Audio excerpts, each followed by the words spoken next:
1. Perkenalkan, nama saya Rika Oktarina, Prodi Ekonomi Syariah. Mata kuliah saya Manajemen Risiko. Judul makalah saya Pembelanjaan Risiko. A. Risk Financing Transfer. Risk Financing Transfer merupakan usaha memindahkan risiko disertai dengan pembiayaan.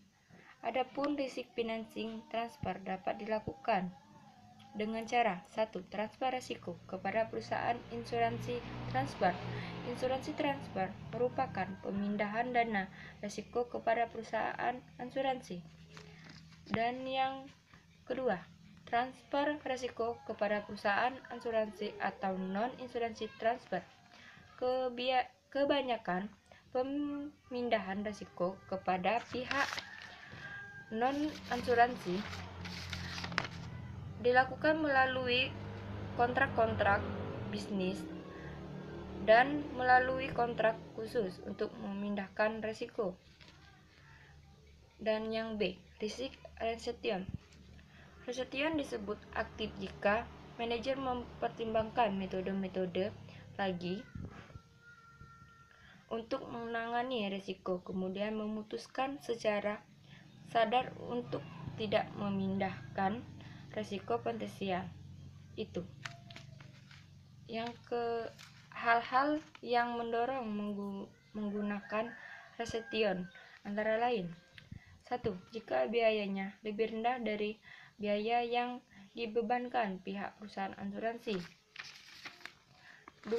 Jika expected loss lebih kurang yang diperkirakan rendah dari perkiraan perusahaan asuransi. Yang ketiga, jika unit yang menjadi eksekusi unit banyak, risiko akan menjadi lebih rendah karena perusahaan tersebut akan sanggup memperkirakan probabilitas kerugiannya dengan akurat. Dan keempat, tujuan manajemen risiko yang menerima variasi yang benar dalam kerugian tahunan. Dan yang kelima, pembayaran expense dan kerugian membengkak selama jangka waktu yang panjang yang menghasilkan opportunity cost yang besar.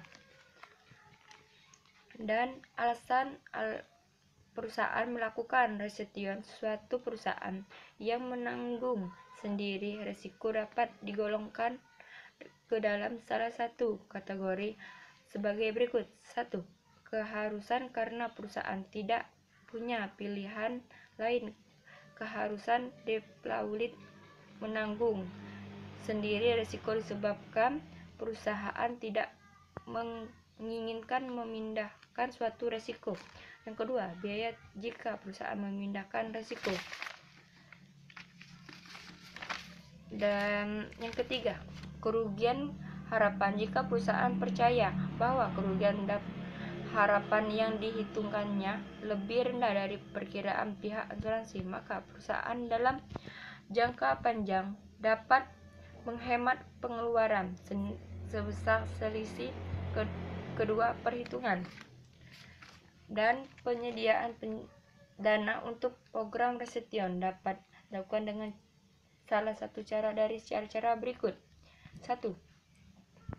Tanpa penyediaan dana sebelumnya, risiko yang ditanggung perusahaan pada suatu waktu dapat menimbulkan kerugian. Yang kedua, membentuk dana dan cadangan. Dengan cara ini, dana untuk menutup risiko dapat diperoleh dari dana cadangan yang setiap tahun dikredit dengan laba yang disisihkan. Yang ketiga, sleep insurance. Untuk mengatasi kelemahan pengelolaan dana seperti yang disebutkan di atas, perusahaan yang memisahkan pengelolaan dana cadangan itu sendiri mengelola dana perusahaan. Yang keempat, captive insurance adalah perusahaan yang mengorganisasikan sebuah perusahaan asuransi yang sebagai besar nasabah adalah orang perusahaan itu sendiri. Sekian yang dapat saya sampaikan. kurang dan salah saya mohon maaf. Kepada Allah saya mohon ampun. Saya akhiri. Wassalamualaikum warahmatullahi wabarakatuh.